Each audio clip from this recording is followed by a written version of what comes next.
which state agency is most in need? You've talked about the need for the governor to more closely manage state agencies or oversee state agencies.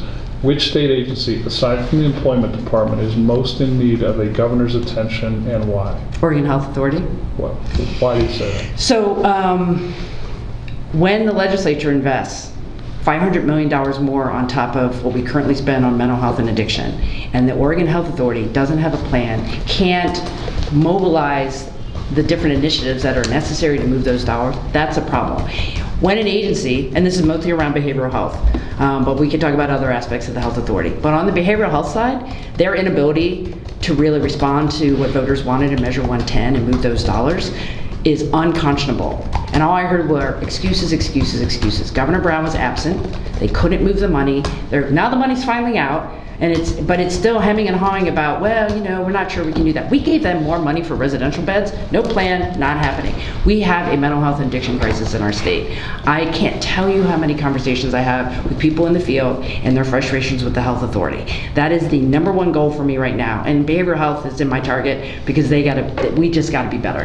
Okay, so there are two Allens at that agency. Pat Allen leads it, Steve Allen leads behavioral health. There won't be any Allens there anymore. Okay, so they will not be there. Okay, Senator Johnson, same question for you. Which state agency? You could pick OHA, or you could pick another one to expand our universe of understanding. Quick, write this down. Tina and I agree, it's OHA. It's too big, it's ungovernable, it's unmanageable. Pat Allen was hired to run an insurance program, not see the state through a pandemic. The episodic, heavy-handed, and contradictory COVID guidance, the on-again, off-again that I think damaged businesses irreparably. And Steve Allen has been in a honeymoon period now for, I don't remember how long he's been there, at least 3 years. And I think he's more worried about pronouns than he is about fixing stuff.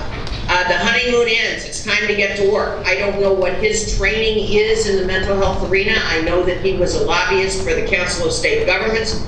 I know that accommodation was made to pay him a lot of money to bring him to Oregon, and our mental health crisis has spiraled downward under his leadership. So Tina and I agree, OHA, top of the list. Thank you. Representative Tracy. I'll give a nod to OHA because they're top of my list too, but to be clear, let's talk about Oregon Department of Education. I mean, we have Colt Gill running the Oregon Department of Education. Over the course of COVID, he had the opportunity to respond in a way that was nimble and responsive to students. Instead, he doubled down on this very, very, very political approach to our kids in our schools that said, we can't do new things. And we need to be as slow as we possibly can and leave kids behind.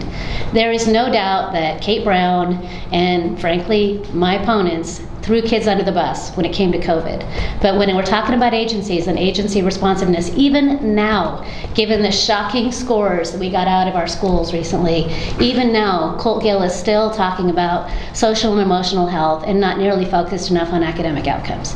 He is the wrong guy for the wrong job at the wrong time.